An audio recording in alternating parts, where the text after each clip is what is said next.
Ana bugun 4-aprel sanasi 2025-yil. Xo'p, sinab ko'rish maqsadida mana shu teplisaga ekiladigan sortidan endi oltini navini hech kim bilmas ekan. Xo'p, sotib oldim 37 ming so'mdan kilosini. Xo'p, narxlar juda yaxshi, qimmat degan dehqonning foydasiga. Xo'p. Endi bugun yaxshi niyat bilan Allohga tavakkal qilib mana shu pomidorni urug'ini olyapman.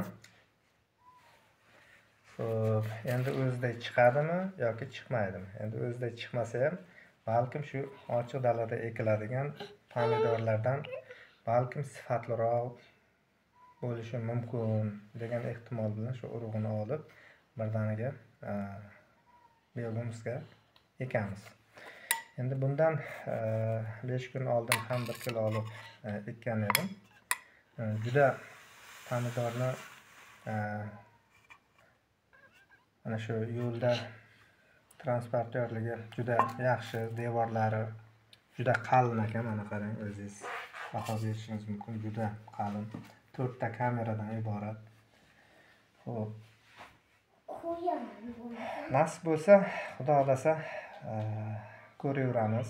Agar o'sha ko'chatlarni olsak, nasib bo'lsa, bularni keyin ekilish jarayonlarini ham video qilamiz.